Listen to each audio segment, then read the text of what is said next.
भी, जबकि सबसे मुश्किल तरीन टॉपिक आफ्टर इफेक्ट में कैमरा लाइट ट्रैकिंग कहा जाता है। लेकिन जब मुश्किल होगा जब आप उस पर शुरू में मुश्किल काम करेंगे, आप पहले उसे समझे कि काम कैसे होगा।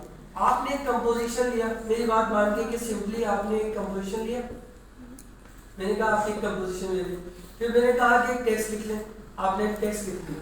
फॉर एग्जाम्पल टेक्स्ट था MCD, ठीक है। इसको लिखने के बाद मैं इसे फॉर्मेट कर लेता हूँ थोड़ा बहुत यहाँ से, ये बोली पैलेट रखी हुई है, थोड़ा मैंने इसे कर दिया।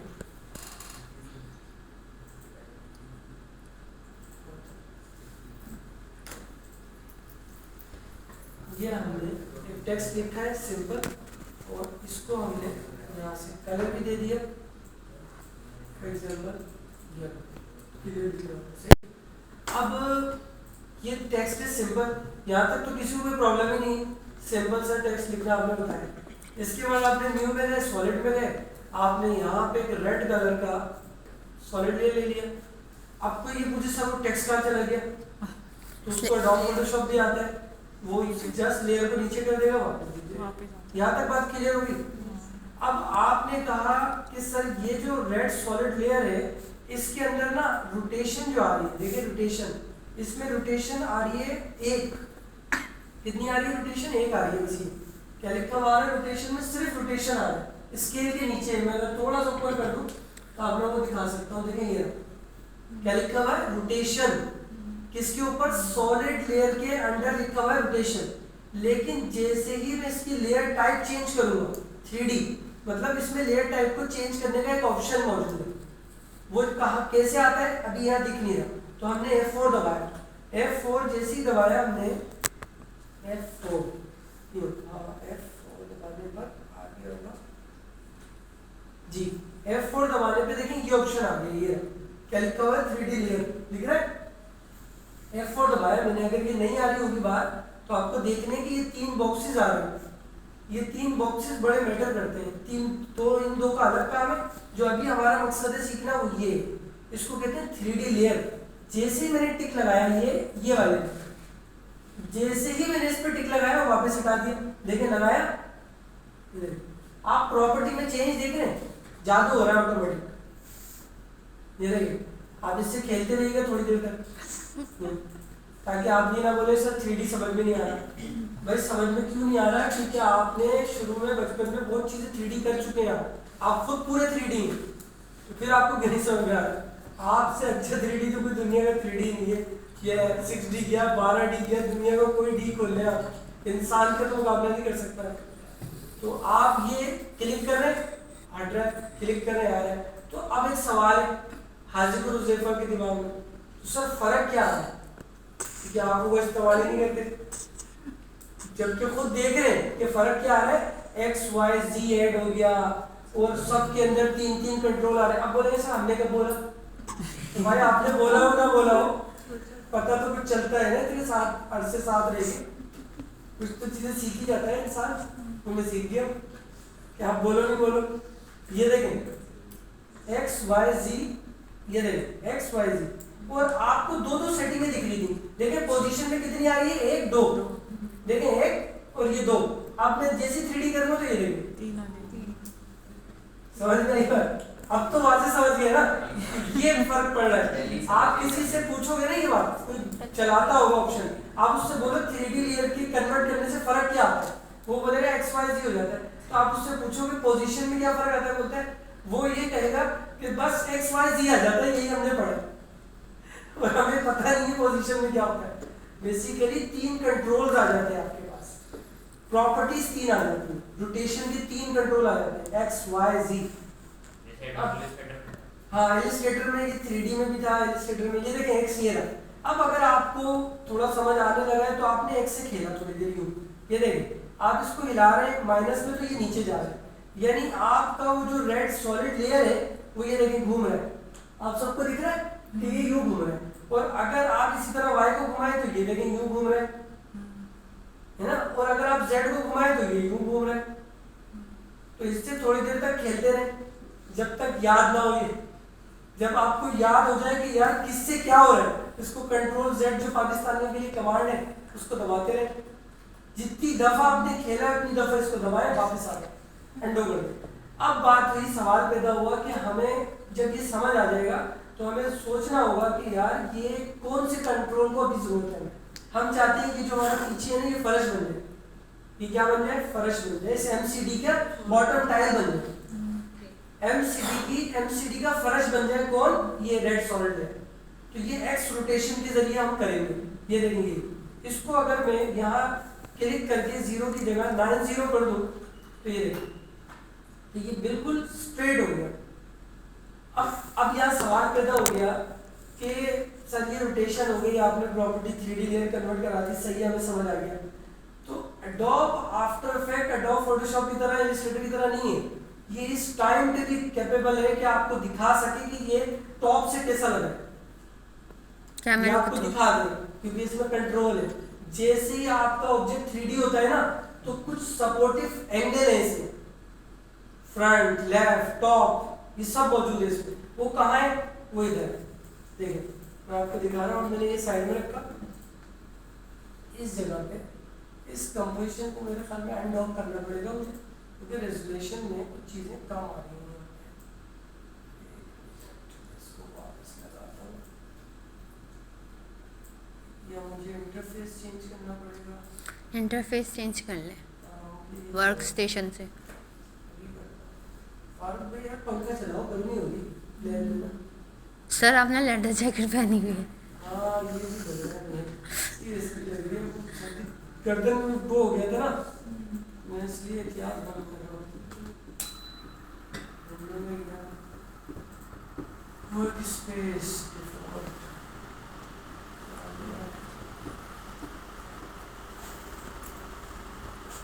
इधर इस तरफ जा रहा है, ये मुझे किया, देख रहे हैं ऑप्शन साइड में ही सर, ये ना एक्टिव कैमरा आ गया, नीचे आ गया एक्टिव कैमरा। Active camera. हाँ तो ये मैं चाह रहा हूँ क्लियर रहे ना डिस्प्ले, और स्पेस इफेक्ट में है, वो कैमरे की शक्ल क्या, ये एक्सपोर्ट फ्रेम, ये एक्सपोर्ट है, ये स्नैपशॉट के लिए तस्वीर ले लो और एक्सपोर्ट कर लो। स्क्रीनशॉट होता है ना, अब मैंने छोटा किया है इसको, कितनी चाहिए, हम तो वो भी ये आ गया क्या? एक्टिव कैमरा दिख रहा है सबको? ये आप लोगों के पास सही आएगा, थोड़ा सा रेजोल्यूशन एडजस्ट कर दूंगा फिर और बेहतर दिखेगा। एक्टिव कैमरा को जैसे ही खोलोगे ना, ये अलग दुनिया है जो कि ना इलस्ट्रेटर में आपने देखी है ना फोटोशॉप में देखी है। ये चीज समझ आ गई तो हर चीज समझ में आएगी। फ्यूचर में आप ब्लेंडर में कुछ चलाना शुरू कर दोगे, थोड़ा बहुत, ब्लेंडर एक सॉफ्टवेयर है, यूजर फ्रेंडली है, आप उसे चलाना शुरू कर दोगे, दोस्तों के साथ ही सीख जाओगे। जैसे वो सामान कर रहा था ना, दोस्तों के साथ उसने गैदरिंग में सीखा, उसकी बेस थोड़ी बनी थी जब भी उसने किया, वरना बेस ना हो तो बहुत टाइम लग जाता है, बहुत टाइम लग जाता है। ये व्यूज है, default, front, left, top, back, right, bottom, custom view 1, custom view 2। अब इन्होंने ये जस्ट दिए हैं आपको ना for help, for your presentation, for your checking, for your project. आपने इसको कर दिया यहाँ से खोल के, जैसे कस्टम व्यू 1, क्या किया, कस्टम व्यू 1। जैसे ही मैंने कस्टम व्यू 1 किया तो जो हमारा सॉलिड लेयर था वो फर्श की सूरत में आ रहा है। अब यहाँ आने के बाद आप देख लें, वापस एक्टिव में आ जाए, आप इसमें परेशान ना हो। अब एक सवाल पैदा हो गया जो हाजीपुर हुज़ैफा से, आसान सा सवाल है, बहुत आसान सवाल है, और जवाब इसका सिर्फ वही देगा जो समझदारी का जवाब है। बिल्कुल इस कस्टम व्यू में टेक्स्ट क्यों नहीं दिख रहा? हाजीपुर हुज़ैफा आपसे सवाल है, कोई और जवाब? टेक्स्ट नीचे चला गया, ये रॉन्ग आंसर जी। जवाब होना चाहिए जी हाँ, बताते हैं जल्दी से। नहीं ये भी गलत है, आप बताते सर इसका टॉप व्यू दिखा रहा है आपको मेरा, आप बताएं क्या टॉप व्यू दिखा रहा है, तो टेक्स्ट नहीं है क्या इसके अंदर? जवाब आप लोग पहुंच ही नहीं पा रहे। हाँ भाई सफर आप, टेक्स्ट हमारा इस टाइम 3D है ही नहीं, तो दिखेगा कैसे? टेक्स्ट 3D होता तो दिखता ना। सबसे बड़ा क्लेशर यही है स्टूडेंट के साथ कि जो आप लोग तो हमारा सॉलिड ज्यादा फंसोगे ना, इसी में फंसोगे, 3D करोगे नहीं, 3D फीचर पे टूटोगे जाएगा, और बाद में बोलोगे सर ये मसला आ रहा है, वो मसला आ रहा है, उसकी जिम्मेदार आप खुद हो। अभी मैं आपके सामने सिर्फ एक बेसिक सी चीज छेड़ूंगा, देखिएगा। मैं क्योंकि मैंने इन चीजों को ना थोड़ा वर्कआउट किया है कि स्टूडेंट फंसते का है। मैंने सिर्फ टेक्स्ट पे गया और इसको 3D कर दिया। बस 3D ऑन कर दिया इसका। अब मैं वापस आया एक्टिव कैमरा से, कहा कस्टम व्यू 1 में, तो टेक्स्ट दिख गया। हाँ जी। अब वो कहाँ दिख रहा है, नीचे दिख रहा है, ऊपर दिख रहा है, उसके- पर दिख तो रहा है ना। पोजीशन चेंज आप तो बोले थे पीछे चला गया, नीचे चला गया, जो जवाब आपके दिमाग में आ रहा था, लेकिन टेक्स्ट दिखना जरूर चाहिए क्योंकि ये तो 3D है। इस वीडियो को मैं घुमा भी सकता हूँ, टूल है बकायदा। ये देखिए, ये रहा, ये ऊपर टूल मौजूद है जिसका नाम है ऑर्बिट अराउंड। आप ये ले और ये देखिए, मजे से खेलें इससे।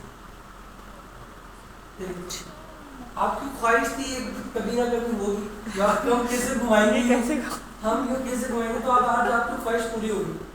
लेकिन उस ख्वाहिश को पूरी करने में ना बस गड़बड़ मत करिएगा, जितना कंट्रोल है उतना ही कंट्रोल करिएगा। कि मतलब माउस को दबाया हुआ है, ये यूँ करके क्यों हिला रहे ऊपर नीचे उसको, ये देखिए इस तरह, तो यूँ नहीं, इससे हो क्या रहा है, ऐसे भी फनकार है दुनिया में। तो आप वो फनकारी मत करिएगा, आराम से करिएगा, आराम से इस तरह से करना, सामान उल्टे करेंगे जैसे चीज़ें होती हैं, ये आप नहीं करिएगा। अब आप इस वीडियो में आ गए तो आपको दिख रहा है 3 एरो आ रहे हैं, एक Y आ रहा है और ये इसे X आ रहा है और एक ये Z आ रहा है। देखिए अगर मैं Z को दबा के आगे लाऊं तो ये आगे आ रहा है, अगर मैं यहाँ से ग्रीन पे ऊपर लाऊं तो ये देखिए ये टेक्स्ट भी खींच रहा है, कंट्रोल Z, और यहाँ से Y को मैंने बोला, हाँ आप पकड़ा, देखिए आ गया ऊपर, फिर मैंने इसको यहाँ से Z को यहाँ लिया। अब सवाल पैदा हुआ कि सर मैं ये कैसे चेक करूँ कि ये बिल्कुल मेरे फ्लोर के साथ सही है या नहीं। इसमें आपको खुद अंदाजा कि लेफ्ट का व्यू आपको कितनी हेल्प करेगी। आप यहाँ से व्यू चेंज कर जाए, आपको दिख रहा है आपका टेक्स्ट कहाँ पड़ रहा है, हवा में ऊपर, तो आप इसको यहाँ से न्यू लें और ये नीचे लें। अब आंखों का सही होना यहाँ थोड़ा जरूरी है। अब आप बोल रहे यार सर मुझे तो लेफ्ट व्यू से समझ ही नहीं आ रहा, तो भाई ये टेक्स्ट वाली लाइन है, वो ये आपकी टेक्स्ट लाइन है, ये टेक्स्ट नीचे आपका फ्लोर है। अब लेफ्ट से तो ऐसे ही दिखेगा ना, आप कभी खुद भी खड़े होकर अपनी तस्वीर खींच लेना, आप फ्लैट ही दिखोगे, जैसे फ्रंट से दिख रहे हो वैसे थोड़ी दिखोगे लेफ्ट से। आपकी ख्वाहिश है वैसी दिखो, तो फिर आपको कुछ बात करनी पड़ेगी किसी से, बहुत मुश्किल काम है। लेकिन ये आप आ गए SW by the X, सही हो गया। अब सवाल पैदा हुआ सर मैं फ्लोर को बड़ा करना चाहता हूँ, ये 3D इन्वायरमेंट है पूरा, ये जो अभी व्यू आ रहा है दिस इज 3D इन्वायरमेंट। जो मैक्स है ना वो भी इसी तरीके का सॉफ्टवेयर, जब आफ्टर इफेक्ट में आपकी थोड़ी 3D पे बेस बन जाती है ना, फिर आप 3D स्टूडियो मैक्स सीखते हो ना, तो तैयारी से जाते हो आप। ये सारी कहानी, ये बड़ा इंपॉर्टेंट मरला है कि अब आपने इस पे एस दबाया, ये देखें एस दबाया और ये देखें स्पेस दबाने से बड़ा हो जाता है, आराम से फ्लोर स्केल से बड़ा हो जाएगा मास्टर से। अब यहाँ तक कोई कंफ्यूजन है किसी को? सर आपने इसको बड़ा कैसे किया था? एस सॉलिड लेयर का आया, एस दबाया और ये एस वो स्केल और यहाँ से स्केल मास्टर खींच दिया, तो ये प्रोपोर्शनली बड़ा हो रहा है। बस यहाँ तक कोई कंफ्यूजन तो नहीं है, क्लियर। अब हम वापस आ गए एक्टिव कैमरा। एक्टिव कैमरा पे हम आए तो यहाँ तो वही सादगी वाली जिंदगी दिख रही है, क्या करें। अब चक्कर ये है आफ्टर इफेक्ट के अंदर एक कैमरा मौजूद है, मसनूई कैमरा मौजूद है जो कि आपकी बहुत हेल्प करता है काम में। आप उसे लें तो यहाँ पे ये ऑर्बिट टूल चलना शुरू हो जाएगा, और बल्कि आप अगर अभी भी चेक करें ना, ये देखें हाँ चल रहा है, बगैर कैमरे की भी करता है, ये देखें चल रहा है। ऑर्बिट लिया हुआ मैंने क्योंकि दोनों 3D लेयर है, ये ऑटोमेटिकली काम कर रहा है, लेकिन एनिमेशन नहीं कर सकते। क्या नहीं कर सकते? एनिमेशन, क्योंकि ऑर्बिट की प्रॉपर्टी नहीं है नीचे, तो एनिमेशन कैसे करें। मैं चाहता हूँ यू एनिमेशन हो, यूँ चले, यूँ घूमे, ऊपर जाए फिर नीचे जाए, जो आपकी ख्वाहिशात है, जिस तरह आप इसको एनिमेट करना चाहते हैं उसको वैसे मूव करने के लिए कैमरा लगाना जरूरी है। लेकिन यहाँ तक डिस्प्ले समझ में आ गई है सबको कि ऑर्बिट से हमने ये व्यू बना लिया, इतनी बात सबको क्लियर है। और एक और टूल भी है इसमें, 2 टूल दिए हैं इसमें, एक और है, एक ऑर्बिट के नाम से ये है, और आई थिंक पेन भी दिया हुआ है मैंने जो नीचे ऊपर हिलाने के लिए दिया है, और एक जूम वाला है जिसे डॉली कैमरा कहते हैं, इसको डॉली के नाम से मशहूर है। ये dolly to cursor tool, dolly to word cursor tool, ये देखो स्ट्रेचिंग लुक देता है ये पूरा, उन्हीं तो वाइड एंगल लेंस डॉली से हो रहा है। हाँ अब मैं घुमाऊंगा तो आप ऑर्बिट से देखिएगा, ये देखो, अब देख रही कैसा लुक आ रहा है, पीछे से देखेंगे, अब देखो ये देखो, समझ आई बात। जिन लोगों ने DSLR या कैमरा थोड़ा सा भी चलाया होगा या मोबाइल में वाइड एंगल यूज़ किया होगा तो उन्हें ये बात बहुत जल्दी समझ में आएगी कि इसमें वाइड एंगल ऐड हो चुका है। ये देखो, ये उससे हुआ है डॉली से। अगर मैं वापस आऊँ, ये देखो डॉली में पहले वाले पे आ जाओ, ये देखिए बाहर या अंदर की तरफ कर दी, देख रही ये चीज़, ये वाइड एंगल है। फिर आए डॉली टू कर्सर टूल, ये हिलाने वाला, ये चीज़, ये देखो इस तरह। लेकिन ऑर्बिट से बाद में एनिमेशन करें। यहाँ तक बात क्लियर हो गई। और इन दोनों टूलों को यूज करने के बाद सर ऑर्बिट से पूरा दोनों चीज़ें घूम रही हैं और डॉली से सिर्फ एक टेक्स्ट। आपके ऑब्जेक्टिव का जो पर्सपेक्टिव होता है ना, खिंचाव, वो करता है ये डॉली कैमरा की जो पूरी फैमिली है। आप जब इसको बेसिक खुद खींच रही होंगी ना, माउस से कर रही होंगी, आप इसमें फैलावा मत करिएगा, एक नाम में सीखिएगा पूरा, फिर आपको समझ आएगा, कोई कंफ्यूजन नहीं होगी। यहाँ तक बात समझ आई सबको? अब इससे आगे चलना है। 3D समझ गए और कस्टम व्यू समझ गए। अब मैं ये देखें, रेंडमली आपको चेक करो, मैं आया, मैं वापस आता हूँ। इसके बाद आपको व्यूज दिखाने, फ्रंट से कैसा दिख रहा है, यही, दिस इज फ्रंट, लेफ्ट, समझ आ गई बात, ये लेफ्ट है। टॉप देखो, सही है ना? किसी को कंफ्यूजन तो नहीं है टॉप ऐसा क्यों दिख रहा है? आपने अपने आप को भी कभी ऊपर से देखा है? आपको पता चल रहा है कैसे दिखते हैं आप? तो ये टॉप ऐसे दिखेगा। 3D होना बहुत जरूरी है भाई, बाद में आपको मुश्किलात हो जाएंगी, सर ये समझ नहीं आ रहा, ये जो जुमला बच्चे बोलते हैं ना, समझ नहीं आ रहा, उसके लिए फिर उनको थोड़ा सा शीशे में बैठ के जबान पकड़ के अपने ऊपर थोड़ी सी रिसर्च शुरू करें, तो बहुत अल्लाह की नेमतें पता चलेंगी कि कितनी इंसान के वजूद में मौजूद है। और उनका इस्तेमाल जब होगा तो बस फिर आपको बड़ा फ़ायदा होने लगेगा। ये थोड़े टेक्निकल टूल है, मैंने भी इनको जो है ना देखा है कि मैं खुद अगर थोड़ा थोड़ा प्रैक्टिस में रहा हूँ तो दिमाग से निकलते हैं, भूलना शुरू हो जाता है इंसान। सर अभी ये कस्टम व्यू है।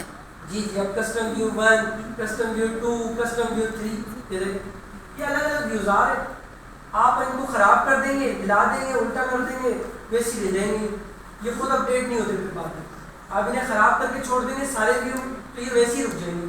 तो इस फाइल में तो ये वैसे ही ख़राब रहेंगे, मतलब अंडो नहीं होते फिर, मैनुअली इनको सही करना पड़ता है।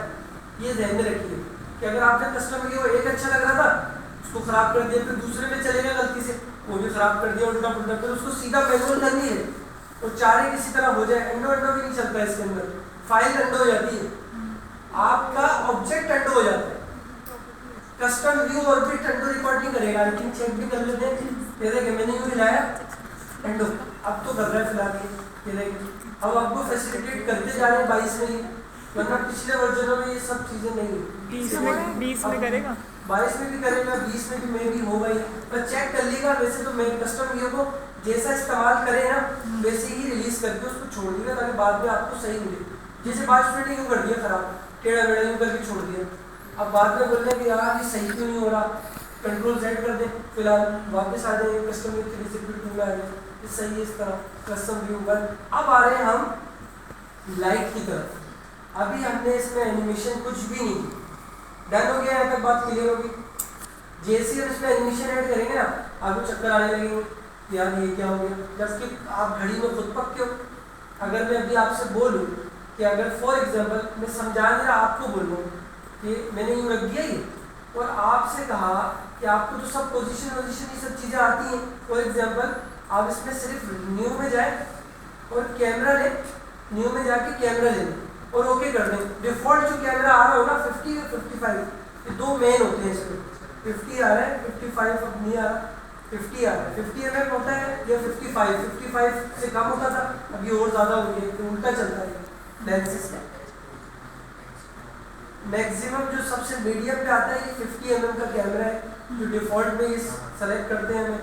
जैसे आप ओके करेंगे, कुछ भी नहीं करना, सिर्फ लिया है और ओके किया, बस न्यू ओके, और कुछ भी नहीं इसमें छेड़ा होगा। अब मैंने आपसे अर्ज की कि कैमरे की उसी तरह सेटिंग है जिस तरीके से आप लोग एक ऑब्जेक्ट को हिलाते थे, घड़ी को हिलाते थे, ये सब कैमरे में भी। आप आए, आपने बोला अच्छा सर, यह खोला तो यहाँ से ट्रांसफॉर्म में आ गया, और इसके बाद आपने इसकी सेटिंग को चेक करना शुरू किया आपने ये हिलाना शुरू किया है, इस पर कैमरा हिल रहा है यहाँ पे। अब आपने यहाँ पर यही गलती करनी है जो मैंने अभी की है, जो आपको दिख नहीं रहा। मैं हिला रहा हूँ तो दिख क्यों नहीं रहा? कोई समझदार बता सकता है यहाँ से बेटा क्या वजह है कि ये व्यू नहीं हिल रहा? एमसीडी नहीं हिल रहा भाई, हमारा 3D ऑब्जेक्ट तो हिल ही नहीं रहा। क्या क्या व्यू कांस्टेंट है? जवाब दो पूरा। बोल तो आप सही है। हमने कस्टम व्यू पे काम नहीं करना कभी भी। Custom view for only preview होता है, देखने के लिए होता है। हमें हमेशा काम करना है एक्टिव कैमरा में, हम कभी भी नहीं फंसेंगे। कहाँ काम करना है? एक्टिव कैमरा में कभी भी नहीं फंसेंगे अगर हमने ये ख्याल रखा, क्योंकि इसमें यही फंसते हैं स्टूडेंट कि व्यू चेंज कर दिया, बाद में प्रॉपर्टी हिलाने में लगेगा, कुछ भी नहीं होगा, वो फिर फंस जाते हैं। स्टूडेंट स्टक ही यही होते हैं कि उनकी प्रॉपर्टी की वैल्यूज में वो फंस जाते हैं। अब मैं आया, सबसे पहले मैंने ऑर्बिट लिया, तो ये देखें अगर मैं ऑर्बिट हिलाऊंगा तो कैमरे पे दिखेगा कि क्या चीज हिल रही है। अब आपको पता चल रहा है ना, पहले तो पता ही नहीं चल रहा था। ये देखिए मैं हिला रहा हूँ, देखिएगा कैमरे की प्रॉपर्टी देखिए, अब दिख रहा है ना। पहले हमें दिख ही नहीं रहा था कि हो क्या रहा है, कैमरा था नहीं मगर टूल चल रहा था। अब कैमरा हिला रहा है तो टूल बता रहा है कि क्या हो रहा है, बात समझ आइए। अब मैंने कहा आप लोग घड़ी तो चलाना वैसी आती है, इसमें तो आप शुरू से पक्के हो, तो आप लोग ही कर रहे हो, मैं नहीं कर रहा, मैं तो लाइट पे जा रहा हूँ। मैंने ये घड़ियाँ ऑन कर दी इसकी तीनों। अब मैंने इस टाइम इस तरह नहीं करी, मैंने सोचा क्या पता इसमें ओरिएंटेशन भी हिल रही हो, क्या पता इसमें पोजीशन भी हिल रही हो। रैंडमली मैंने क्या करा, तीनों को ऑन कर दिया। ठीक है, सही है भाई, रैंडमली ऑन कर दिया, थोड़ा सा आगे चला गया, क्योंकि अब मैंने समझाया है कि जब भी आप प्रॉपर्टी घड़ी ऑन कर दें, ट्रैकपैड की के अंदर रूल इसलिए चेंज किया था मैंने क्योंकि उसमें मुझे टेक्स्ट वापस लाना था, जब भी मैंने की फ्रेम मिलाए थे। यहाँ नेसेसरी नहीं है।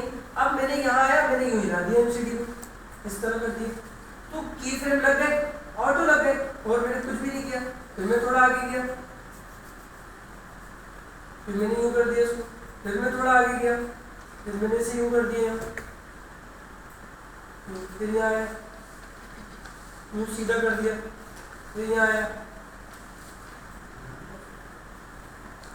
इस तरह। अब मैंने पीछे करा तो यूँ चला, तो मैंने तो ये कुछ किया ही नहीं, आप ही ने किया ना, ये तो आपको आता था।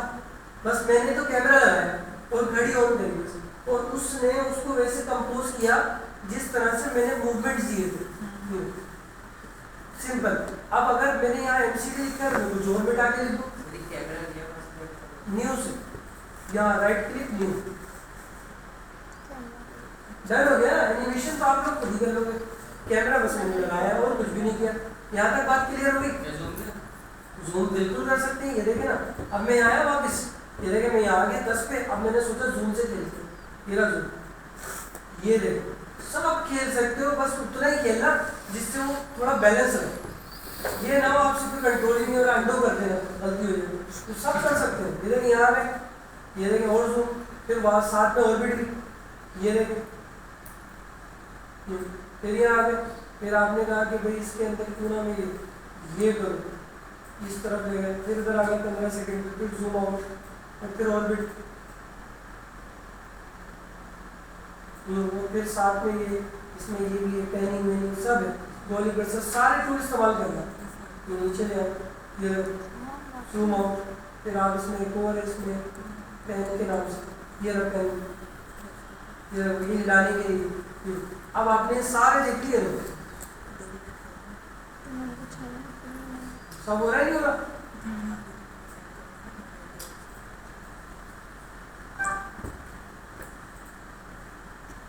फिर आप ये फिर जूम, ये इतना जूम कर दिया, फिर आपने ऑर्बिट लिया,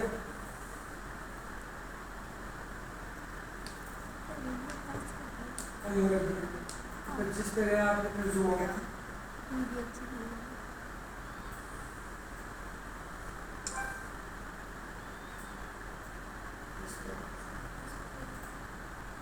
थोड़ा सा आगे, और ये जूम, यानी एक टाइम पे कई टूल चला सकते हैं आप, ऐसा नहीं है कि आप एक ही चलाएंगे, नहीं पोजीशन भी ये सब, ये देखिए सब रिकॉर्ड हो गए। अब आप चलाएंगे और ये हैवी नहीं होता, इसका रेंडर भी हैवी नहीं होता। जब आप इसमें इफेक्ट लगाएंगे, ड्रॉप शेडो लगाएंगे, तब ये हैवी होता है। ये कैमरे का यूज है, यहाँ तक बात समझ में आई? सर इसमें कुछ शेडो लगता है?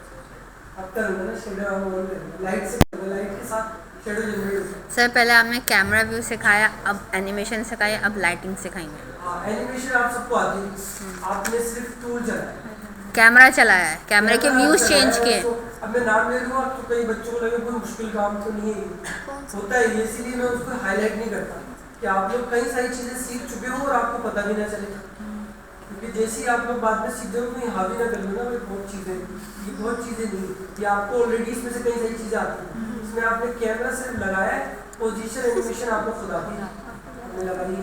अब ये चल भी रहा है, ये वापस आ गया, ये एनिमेशन हो गई, ये नॉर्मल। अब इसमें मैंने एक लेयर है लाइट का, कैमरा तो आ गया। अब इसमें और भी चीज़ें हैं जो मैं ऐड करना चाहूँगा, अभी इसको इस तरह ही समझना है। या तो समझ गए आप, पूछो क्या बोल रहे हैं?